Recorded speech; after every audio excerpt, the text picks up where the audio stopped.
السلام علیکم friends, welcome to کتاب نگری یوٹیوب چینل کتابوں کی نگری میں خوش آمدید۔ میں ہوں آپ کی ہوسٹ اقرا یاسین، اور آج میں آپ کے لیے لے کر آئی ہوں کتاب چہرہ کی قلم سے لکھے گئے خوبصورت ناول اہل جنوں کی قسط نمبر 4۔ لیکن اس قسط سے پہلے جلدی سے چینل کو کیجیے سبسکرائب، ویڈیو کو کیجیے لائک اور کلک کر دیجیے بیل آئیکن کو۔ دیر کیے بنا چلتے ہیں ناول کی قسط کی جانب۔ بس کر دو اب اس کا معائنہ، کسی موبائل شاپ پر دو۔ کمرے میں کھانا لے کر داخل ہوئیں تو وہ اب بھی اپنے بند موبائل کو لیے بیٹھی تھی۔ یہ موبائل ثنیہ بیگم نے ہی اس کی یونیورسٹی جوائن کرنے سے پہلے خرید کر دیا تھا۔ خواہ کا خرچہ آ گیا۔ موبائل کو زخمی شدہ حالت سمیت سائیڈ میں رکھتی منہ لٹکا کر انہی کے پاس آ گئی۔ تو تمہیں ضرورت ہی کیا تھی اسے اپنا موبائل دینے کی؟ مجھے تو لگتا ہے جان کر توڑا ہے اس نے۔ ثنیہ بیگم کے شک پر اغماضہ ہنس پڑی تھی، لیکن ان کا بھی کوئی قصور نہ تھا۔ اگر وہ علیشہ کا فون دیکھ لیتی تو ایسی بات بالکل نہ کرتی۔ امی اس کے پاس لیٹسٹ آئی فون ہے، اسے بھلا میرے اس بیچارے فون سے کیا دشمنی؟ اپنی گھنگریالی لٹوں کو پیچھے کرتے ثنیہ بیگم کو اشتیاق سے بتایا۔ ہلکی گلابی رنگ کی قمیض شلوار میں ملبوس وہ انہیں تھکی تھکی لگی تھی۔ کتنا بھی لیٹسٹ ہو، ضرورت کے وقت کام تو نہ آیا نا؟ روٹی ہاٹ پاٹ سے نکال کر اسے دی۔ جس وقت وہ کیمپس سے نکل رہی تھی علیشہ راستے میں مل گئی تھی۔ جب اس نے اغماضہ سے موبائل مانگا تھا کیونکہ اس کے موبائل کی بیٹری ڈاؤن ہو گئی تھی اور اسے اپنے ڈرائیور کو بلانا تھا، مگر جب اس نے ڈرائیور کو میسج کر کے اسے موبائل تھمانا چاہا، وہ زمیں بوس ہو چکا تھا۔ اس کے نئے موبائل کے اصرار کے باوجود اغماضہ انکار کر گئی تھی، مگر اب اس کی ریپیئر کا خرچہ اس پر آن پڑا تھا۔ چلے میں یوں نہیں جاتے وقت موبائل شاپ پر دے دوں گی۔ آلو کی کتلیاں پلیٹ میں نکالتے کھانے کی جاری متوجہ ہو گئی۔ وہ نہیں جانتی تھی اس کی اچھائی اسے کس عذاب سے گزارنے والی ہے۔ اور سارا وہ کہاں تھی؟ ورنہ تو یہ علیشہ اس سے جدا نہیں ہوتی تھی۔ ثنیہ بیگم کی بات پر اس کے لبوں پر شرارتی مسکراہٹ رنگ گئی۔ سارا تو میرے ساتھ ہوتی ہے نا اب، اسی لیے وہ خود ہی دور رہتی ہے، بے فکری سے کہتے نوالا منہ میں ڈالا۔ علیشہ کو سارا کی اغماضہ کے ساتھ بڑھتی دوستی نے خود ہی دور کر دیا تھا، کیونکہ علیشہ پڑھائی سے بھاگنے والی لڑکی تھی اور سارا کو جب سے اغماضہ ملی تھی اسے بھی جیسے پڑھنے کا شوق ہو چلا تھا، جس کے سبب سارا سبطین پروفیسرز کی نظروں میں مزید نمایاں ہو گئی تھی۔ علیشہ سے بھی تعلقات بہتر رکھا کرو، کیونکہ یہ امیر زادے سر پھرے ہوتے ہیں، کسی بھی بات کو سر پر سوار کر لیتے ہیں۔ انہوں نے اپنے تجربے کے مطابق بیٹی کو سمجھانا چاہا، کیونکہ جہاں وہ پڑھنے اپنی بیٹی کو بھیج رہی تھی وہ جگہ کوئی چھوٹی نہ تھی۔ شہر کے مالدار اور بگڑے ہوئے بچے اپنی سورسز سے وہاں داخلہ لیتے تھے۔ وہ ایسی نہیں ہے امی، آپ کو پہلے بھی بتایا ہے میں نے، اطمینان سے کہتے انہیں تسلی دینی چاہیے، مگر ثنیہ بیگم کو نہ جانے کیوں علیشہ شروع دن سے ہی پسند نہ آئی تھی۔ میں کون سا کہہ رہی ہوں کہ بات بھی نہ کرو، بس اتنا کہہ رہی ہوں کہ احتیاط کرو۔ اسے گھورتی ہوئی اٹھ گئی، جبکہ وہ انسنی کرتی ہاتھ صاف کر کے ایک بار پھر اپنے بند موبائل کی جانب بڑھ گئی، اس بات سے انجان کہ یہ چھوٹا سا موبائل کیا قیامت برپا کر چکا تھا اور کس کس کو اس کے خلاف کر چکا تھا۔ پرائیویٹ ہسپتال کے ویران کوریڈور میں کھڑے وہ تین اشخاص ہر گزرتے لمحے کے ساتھ اپنی سانس بھی ڈوبتی محسوس کر رہے تھے۔ تینوں کے دل کے تار اس لڑکی سے جڑے تھے جو اس وقت ڈاکٹرز کے رحم و کرم پر تھی۔ اذلان کی آنکھوں کے سامنے بار بار اپنے جگر کے ٹکڑے کا کھلکھلاتا چہرہ آتا اور دھندلا جاتا۔ یہ وقت، یہ انتظار ایک عذاب کی طرح ان پر گزر رہا تھا۔ عالیہ صاحبہ بے آواز رو رہی تھیں، جبکہ لب مسلسل ورد کر رہے تھے، اللہ سے رحم کی درخواست کر رہے تھے۔ انہوں نے اور اذلان نے یہ بات ابھی سبطین صاحب سے مخفی رکھی تھی۔ اور فائق احمد؟ جس وقت اذلان نے سارا کی بے ہوشی کا بتایا تھا وہ ہر چیز چھوڑ چھاڑ کر دوڑا چلایا تھا۔ اس کا غم ایسا تھا کہ وہ لبوں پر قفل چڑھائے کھڑا تھا، اپنے دل کی حالت کو چھپائے ان ماں بیٹے کو تسلی دے رہا تھا، جبکہ اس وقت اس کا دل خود ایک گہرے صدمے سے گزر رہا تھا، مگر اس کا رواں رواں اس دشمن جان کے لیے دعا گو تھا۔ ہم کہاں اور تم کہاں جانا، ہیں کئی ہجر درمیاں جانا، رائے گاں وصل میں بھی وقت ہوا، پر ہوا خوب رائے گاں جانا، میرے اندر ہی تو کہیں غم ہے، کس سے پوچھوں تیرا نشاں جانا، عالم بے قراں رنگ ہے تو، تجھ میں ٹھہروں کہاں کہاں جانا، میں ہواؤں سے کیسے پیش آؤں، یہی موسم ہے کیا وہاں جانا، روشنی بھر گئی نگاہوں میں، ہو گئے خواب بے اما جانا، درد مندانے کوئے دلداری، گئے غارت جہاں تہاں جانا، اب بھی جھیلوں میں عکس پڑتے ہیں، اب بھی نیلا ہے آسماں جانا، ہے جو پرکھوں تمہارا عکس خیال، زخم آئے کہاں کہاں جانا۔ بالآخر 4 گھنٹوں کے تھکا دینے والے انتظار کے بعد آئی سی یو کا دروازہ کھلا تھا۔ عالیہ صاحبہ اور اذلان دوڑتے ہوئے ڈاکٹر کی جانب لپکے۔ ڈاکٹر، میری بیٹی کیسی ہے؟ کیا ہوا اسے؟ عالیہ صاحبہ نے سسکتے ہوئے ڈاکٹر سے پوچھا۔ اذلان نے فوراً انہیں اپنے ساتھ لگا لیا۔ کونے میں کھڑے فائق کا ہر عضو کان بن گیا تھا۔ شی از فائن مسز سبتین کسی چیز سے سہم گئی تھی۔ نروس بریک ڈاؤن ہوتے ہوتے بچائے۔ ڈاکٹرز کی تسلی بخش خبر پر جہاں ان کے چہروں پر اطمینان آیا تھا وہیں اگلے ہی پل بے یقینی سے پھیل گئی تھی۔ آخر ایسی کون سی بات تھی جس کی وجہ سے سارا اتنا سہم گئی؟ کب تک ہوش آئے گا سارا کو؟ اذلان نے سنجیدگی سے ڈاکٹر سے پوچھا تھا، مگر اس بار لہجے میں ایک اطمینان سا تھا۔ 1-2 گھنٹے میں وہ ہوش میں آ جائیں گی، پھر آپ لوگ مل سکتے ہیں ان سے۔ ڈاکٹر انہیں تسلی دیتا آگے بڑھ گیا۔ اذلان عالیہ صاحبہ کو بینچ پر لے آیا تھا۔ اب تھک گئی ہیں ماما، اب گھر جانا چاہیے آپ کو۔ ان کے آنسو صاف کرتے پیار سے بولا۔ وہ بھی شام سے اس پریشان کن صورتحال کی وجہ سے بالکل نڈھال سی ہو گئی تھی۔ میں اس سے ملے بغیر نہیں جاؤں گی۔ وہ ایک بار پھر سسک اٹھی تھیں۔ اذلان نے بے بسی سے فائق کو دیکھا تو وہ بھی قریب چلایا۔ تو جا کر آفیسر سے بات کر، میں آنٹی کے پاس ہوں۔ اس کے کندھا تھپکنے پر وہ عالیہ صاحبہ کا ہاتھ چومتا اٹھ کھڑا ہوا تھا۔ ماما آپ حوصلہ رکھیں، میں آ رہا ہوں۔ عالیہ صاحبہ محض سر اسپات میں ہلا گئی تھی۔ یس آفیسر، کوئی اپڈیٹ؟ کوریڈور کراس کر کے وہ ڈاکٹر کے روم میں داخل ہوا جہاں پہلے ہی آفیسر اور 2 اہلکار اس کے منتظر تھے۔ مسٹر اذلان، جہاں تک ہم نے معلومات حاصل کی ہیں وہ ایک پرانی لائبریری میں تھی۔ یہی وجہ ہے کہ اطراف میں اتنے سیکیورٹی کیمرے نہ تھے، اسی لیے مجرمان کو پکڑنا اتنا آسان نہیں ہے، مگر کچھ مشکوک لڑکے ہمیں نظر آئے ہیں، ان کی تلاش جاری ہے۔ آفیسر نے اپنا ہیٹ اتارتے ٹیبل پر رکھ کر اسے تفصیل بتائی۔ اذلان کی مٹھیاں ضبط کے مارے بھینچ گئی تھیں۔ یہ سب اس کی بہن کے ساتھ اس کی ناک کے نیچے ہوا تھا۔ کچھ بھی کریں آفیسر، مجھے وہ لڑکے ہر صورت چاہیے، چاہے جتنی بھی فورس لگانی ہو لگائیں۔ سرخ آنکھیں لیے جب وہ بولا تو لہجے میں شعلوں کی لپک تھی۔ یہ سر، ہم اپنی پوری کوشش کریں گے، باقی کی انفارمیشن تو ہمیں سارا سبتین ہی دے سکتی ہیں۔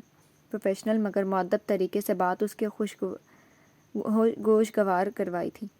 نہیں آفیسر، وہ ویسے ہی ذہنی دباؤ میں ہے، میں خود پوچھ لوں گا جو پوچھنا ہے۔ سر نفی میں ہلاتے پرسوچ انداز میں بولا تو وہ بھی سر اسپات میں ہلاتا اس سے ہاتھ ملا کر باہر نکل گیا، جبکہ اذلان سبتین وہیں چیئر پر ڈھیر ہو گیا۔ آج اپنی بہن کو اس حال میں دیکھ کر اس کا دل خون خون ہو گیا تھا، مگر اللہ نے اس کی حفاظت کی تھی، اسے کسی بھی نقصان سے بچا لیا تھا۔ ہوش آیا سارا کو؟ ٹاپ اور جینز میں ملبوس ایک ہاتھ میں ہینڈ بیگ لیے علیشہ ہاسپٹل چلی آئی تھی۔ اس وقت صبح کے 7 بج رہے تھے۔ اذلان اور عالیہ صاحبہ وہیں بیٹھے تھے۔ نہیں، ڈاکٹرز کہہ رہے ہیں تھوڑا وقت لگے گا۔ جواب عالیہ صاحبہ کی جانب سے آیا تھا۔ فائق پولیس اسٹیشن گیا تھا، جبکہ باسط بھی کچھ دیر پہلے ہی وہاں سے نکلا تھا۔ ایک نظر اذلان کو دیکھا، گرے پینٹ اور وائٹ شرٹ کی سلیوز فولڈ کیے، ٹائی کی نوٹ کو ڈھیلا کیے ہوئے تھا۔ رت چکے کی سبب اس کے سیاہ ذہین آنکھوں میں سرخ ڈورے تھے۔ آنٹی کیسے ہو گیا یہ سب؟ مجھے تو اب تک یقین نہیں آ رہا۔ ان کے برابر میں بیٹھتے بہت افسردگی سے بولی تھی۔ اذلان سختی سے لب بھینچ گیا۔ ہم تو خود بے یقین ہیں اب تک کہ آخر کون کر سکتا ہے ایسا۔ ان کی آنکھیں ایک بار پھر نم ہونے لگی تھیں۔ کل تو وہ مجھے سارا وقت اخماسا کے ساتھ نظر آئی تھی۔ میں کچھ مصروف تھی، اسی لیے اس سے ملاقات ہی نہ ہو سکی تھی۔ کچھ پتہ چلا کس کا کام ہے یہ؟ اس بار سیدھا اذلان سے پوچھا، مگر وہ محض نفی میں سر ہلا گیا۔ آپ لوگوں کو کسی پہ شک ہے؟ علیشہ کی گہری نگاہیں اذلان پر تھیں، جو بالوں میں ہاتھ پھیرتا اپنے تاثرات کو نارمل رکھنے کی صحیح کر رہا تھا۔ کچھ نہیں معلوم بیٹا، شکر ہے بات میڈیا تک نہیں پہنچی ابھی تک۔ انہیں اور بھی کئی فکریں ستا رہی تھیں۔ سارا کا موبائل اور بیگ کہاں ہے؟ وہ چیک کیا؟ شاید کوئی ہیلپ مل جائے۔ اس کی بات پر اذلان کچھ چونکا تھا، کیونکہ سارا کا چکر میں اس کا دماغ اس جانب گیا ہی نہیں تھا۔ چلیں آنٹی، وہ ہوش میں آ جائے، میں پھر آؤں گی، ٹھیک ہے؟ ایک نظر سوچوں میں گم اذلان کو دیکھتے اٹھ کھڑی ہوئی تھی۔ عالیہ صاحبہ بھی سر اسپات میں ہلا گئیں۔ علیشہ کے جانے کے بعد اذلان سارا کے کمرے کی جانب بڑھا تھا۔ شیشے کے باہر اس کی معصوم گڑیا مشینوں کے ذریعے سانس لے رہی تھی۔ سرخ پڑتی آنکھیں بند کرتے ڈھیر سارا کرب اپنے اندر اتارا اور ہاسپٹل سے باہر کی طرف قدم بڑھا گیا۔ اس کا رخ اپنی کار کی جانب تھا۔ کار کا بیک ڈور ان لاک کیا، جہاں سارا کا برینڈڈ ڈارک گرین رنگ کا بیگ اور موبائل پڑا تھا۔ اس نے ہاتھ بڑھا کر دونوں چیزیں اٹھائیں۔ موبائل اسکرین پر ایک بہت بڑا سا اسکریچ پڑا ہوا تھا، جو شاید گرنے کی وجہ سے لگا تھا۔ موبائل سوئچ آن کیا تو چند ہی لمحوں بعد اس کی کچھ دوستوں کے میسج نوٹیفیکیشن آنے لگے تھے، جنہیں نظر انداز کرتا کل شام کے اوپن میسیجز پڑھنے لگا۔ جب ہی اس کی نگاہ اغماسا تنویر کے میسج پر پڑی تھی، جسے پڑھ کر وہ کتنی ہی دیر تک بے یقینی کی کیفیت میں کھڑا رہ گیا تھا، مگر اگلے ہی پل موبائل پر گرفت سخت ہوئی تھی۔ اس کی کنپٹیاں سلگ اٹھیں۔ اسے لگا پورے وجود میں کسی نے انگارے سے بھر دیے ہوں۔ اس کی جان سے عزیز بہن کو اس ناگن نے ڈسا تھا، جسے وہ اپنا سب سے اچھا دوست سمجھتی تھی، جس کی غیر موجودگی پر وہ اپنی برتھ ڈے پر اتنی اداس تھی کہ باقی سب کو بھلا دیا تھا۔ اس لڑکی نے یہ فریب کیا تھا، آخر کیوں؟ میں اسی لیے کہتا تھا سارا تم سے۔ موبائل مٹھی میں دبوچتے پوری قوت سے کار کا دروازہ بند کرتا اپنی کار کی جانب بڑھا ہی تھا کہ اسی پل اس کا فون بج اٹھا۔ اپنے پی اے کی کال دیکھ کر فون کان سے لگایا۔ ہاں بولو عاطف۔ کار کا ڈور کھولتے کرخت انداز میں بولا، سر سارا میم کو ہوش آ گیا، آپ فوراً آ جائیں۔ اس کے اسپیکر سے ابھرتی آواز نے اذلان سبطین کے جلتے دل پر پھوار سے برسا دی تھی۔ اس کے ہاتھ وہیں ڈور پر تھم گئے تھے۔ اپنے قدم موڑتا تیزی سے ہاسپٹل کے اندر کی جانب بڑھ گیا۔ وہ نہیں جانتا تھا کہ پارکنگ سے سارا کے روم تک کا فاصلہ اس نے کیسے طے کیا تھا۔ بس دل ایک نظر اپنی گڑیا کو ہوش میں دیکھنے کے لیے بے قرار سا ہو رہا تھا۔ سارا میری جان، روم کا دروازہ کھولتے تیزی سے اس کی جانب لپکا جو عالیہ صاحبہ سے لگی سسک رہی تھی۔ بھائی، زرد رنگت، ویران آنکھیں اور بکھرے بال لیے اذلان کی سمت دیکھا۔ وہ تڑپ ہی تو اٹھا تھا۔ ہاں میری جان، میں آ گیا ہوں میرا بچہ۔ اسے اپنے سینے سے لگائے سر پر بوسے دیتے مسلسل تسلی دے رہا تھا۔ میرا بچہ، میں ہوں نا آپ کے پاس، بس میری جان۔ اس کی گرد حصار باندھے تحفظ فراہم کر رہا تھا۔ وہ بھائی تھا اس کا جس نے سب سے زیادہ اسے چاہا تھا، اس کی ہر خواہش کو اولین ترجیح جانا تھا، تو پھر اسے کیسے اس حالت میں دیکھ سکتا تھا؟ سارا کی ہچکیاں پورے کمرے میں گونج رہی تھیں۔ اس وقت کمرے میں وہ 3 نفوس ہی تھے۔ بس بچہ، اور کتنا روئے گا؟ اس کی پیٹھ سے ہلاتے چپ کروانا چاہا۔ عالیہ صاحبہ بھی نم آنکھیں لیے اسے تسلی دے رہی تھی۔ بھائی، مجھے نہیں پتا تھا کہ اغمازہ نے… وہ ایک بار پھر سے سر اٹھی تھی۔ اس ناگن کے ذکر پر اذلان کو اپنے اعصاب پر قابو پانا مشکل محسوس ہو رہا تھا۔ میں سب جانتا ہوں میری جان۔ آرام آرام سے اس کی پیٹھ تھپک رہا تھا، جبکہ اس وقت اغمازہ کے ذکر پر عالیہ صاحبہ نے ناسمجھی سے ان دونوں کو دیکھا تھا۔ کیا کیا ہے اغمازہ نے؟ ان کی بات پر دونوں ہی چونکے تھے۔ اذلان غصے کے گھونٹ بھرتا خاموش ہی رہا، مگر سارا سے اور ضبط نہ ہو سکا تھا۔ وہ جس کیفیت سے گزر رہی تھی اس میں اپنا غم ہلکا کرنا ہی بہتر تھا۔ ماما، میں اغمازہ کو ایسا نہیں سمجھتی تھی، میرا دل نہیں مان رہا۔ آنسو زاروں کی تار آنکھوں سے گر رہے تھے۔ میرا بچہ، میرا دل بند ہو جائے گا، پلیز سب بتاؤ۔ اس کے بال کان کے پیچھے کرتے متفکر لہجے میں بولی۔ ان کے دل کا بھی تو ٹکڑا تھی وہ۔ اس کی ایسی ٹوٹی بکھری حالت ان سے برداشت نہ ہو پا رہی تھی۔ اور پھر سارا اذلان کے سینے سے لگ کر اپنی سسکیوں کے دوران آہستہ آہستہ انہیں سب کچھ بتانے لگی، وہ قیامت جو کل شام اس پر گزری تھی، جو صرف اس کی بہترین دوست ہونے کا دعویٰ کرنے والی لڑکی کے طفیل تھی۔ جس وقت وہ لائبریری پہنچی شام کے 5:30 بج رہے تھے۔ اس رقبے میں ہر سو ویرانی چھائی ہوئی تھی۔ تیزی سے ارد گرد نظریں دوڑاتی اغمازہ کو ڈھونڈ رہی تھی۔ نہ جانے ایسی کیا مجبوری آن پڑی تھی کہ اس نے اسے یہاں بلایا تھا۔ لائبریری کے دروازے پر کھڑے فکر مندی سے سوچا تھا اور دروازہ دھکیلتے قدم اندر کی جانب بڑھا دیے۔ سالوں سے بند ہونے کی وجہ سے ہر شے پر دھول اٹی تھی۔ اوہ نو! اپنی کھانسی روکتے چاروں اطراف دیکھا۔ دائیں اور بائیں جانب طویل کوریڈورز تھے۔ اغمازہ! اس ویرانے میں سارا کی آواز گونج اٹھی تھی۔ اغمازہ، کہاں ہو یار؟ پلیز جواب دو۔ ہال نما کمرے میں کھڑی بلند آواز میں چیخی تھی۔ موبائل پر مسلسل اس کا نمبر ملانے کی کوشش کر رہی تھی، مگر وہ آف جا رہا تھا۔ جب ہی ایک کمرے سے کچھ گرنے کی آواز آئی تھی۔ وہ چونک کر اس کی جانب پلٹی۔ اس کا خود اپنا دل اچھل کر حلق میں آ گیا تھا۔ اغمازہ، کیا تم ہو وہاں؟ پلیز آنسر می، اغمازہ! وحشت زدہ سے چیختی ہوئی تیزی سے اس کمرے کی جانب لپکی، مگر کسی نے اسی پر لائبریری کا داخلی دروازہ باہر سے بند کیا تھا۔ سارا کے قدم وہیں بیچ راستے میں تھم گئے تھے۔ چہرہ لٹھی کی طرح سفید پڑ چکا تھا۔ اغمازہ! نم آنکھیں لیے چیخی، نہ جانے کیوں ٹانگوں میں حرکت کرنے کی سکت نہ رہی تھی۔ جب ہی ایک لمبے قد کا لڑکا گھسی ہوئی جینز اور میلی سی براؤن شرٹ پہنے اس کمرے سے برآمد ہوا تھا۔ Hello baby! اس آواز پر سارا کے پورے وجود میں ایک سرد لہر سی دوڑ گئی۔ ایک جھٹکے سے اس کی جانب پلٹی۔ کون ہو تم؟ قدم خود بخود پیچھے ہٹنے لگے تھے۔ اس کی چھٹی حس نے بہت دیر سے ہی صحیح مگر اسے بتا دیا تھا کہ کچھ تو غلط ہے۔ جس نے تمہیں میسج کیا تھا اسی کو پتا ہے کہ میں کون ہوں۔ خباثت سے ہنستا اس کے قریب آیا۔ سارا کے قدم وہیں زمین میں جم گئے۔ کیا یہ گھٹیا حرکت اغمازہ نے کی تھی؟ اس بات پر وہ شاید مر کر بھی یقین نہ کرتی۔ جھوٹ! بے یقینی سے سر نفی میں ہلاتی تیزی سے ہال کی جانب بھاگی تھی، مگر وہ ایک جھٹکے میں اسے بالوں سے پکڑ گیا۔ آہ! سارا کی دل خراش چیخ پوری لائبریری میں گونجی تھی۔ وہ اسے گھسیٹتا ہوا ایک کمرے کی جانب بڑھنے لگا۔ پلیز مجھے جانے دو، میں نے کیا بگاڑا ہے تمہارا؟ سسکتے ہوئے اس سے التجا کر رہی تھی۔ ہاں، میرا تو نہیں، مگر میری میڈم اغمازہ کا تو بگاڑا ہے نا، اپنی دوستوں سے اس کی غربت کا مذاق بنوا کر۔ ایک زوردار تھپڑ مار کر اسے زمین پر پھینکا۔ سارا وہیں ساکت پڑی رہ گئی تھی۔ ایسا کیسے ہو سکتا تھا؟ کیسے یقین کر لیتی اس کی بکواس پر؟ نہ نہیں، وہ ایسی نہیں ہے۔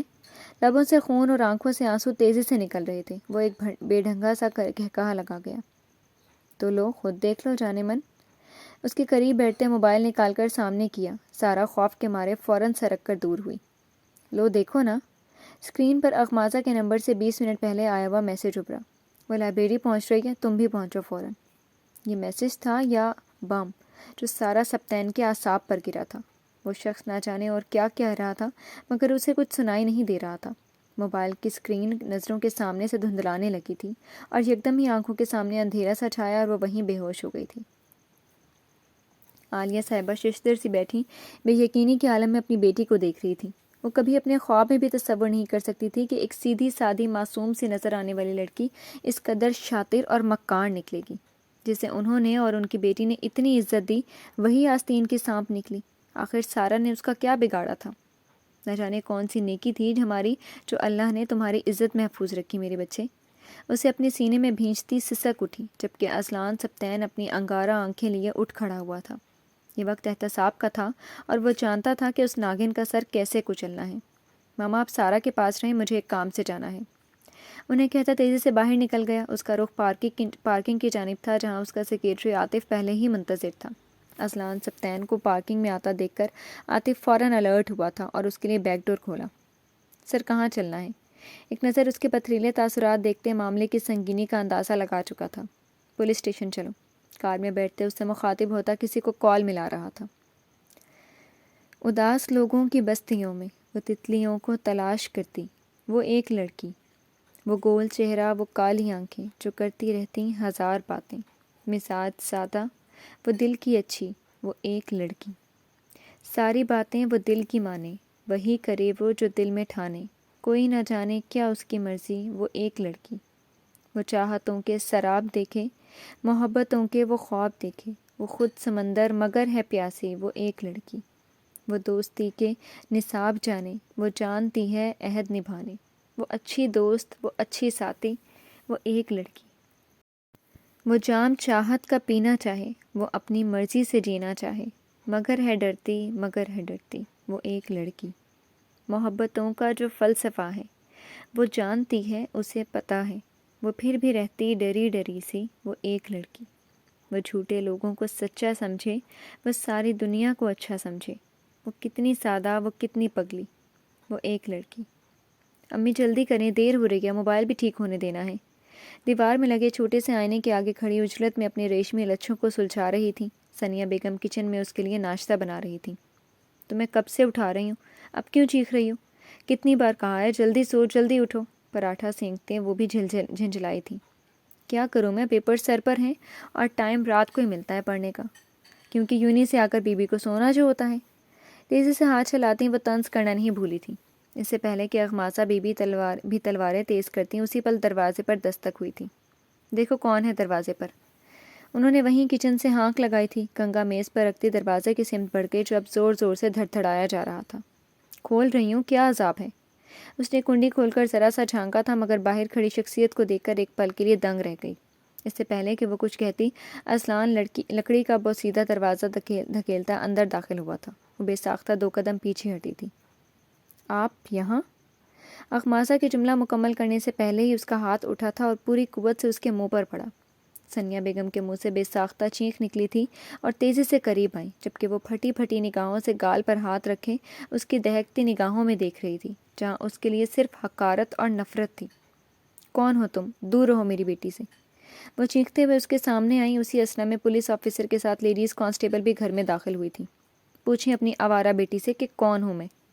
اس کی گرجدار آواز گھر کے در و دیوار ہلا گئی۔ انہوں نے پلٹ کر اخماسہ کو دیکھا جو پتھرائی نظروں سے اس شخص کو دیکھ رہی تھی۔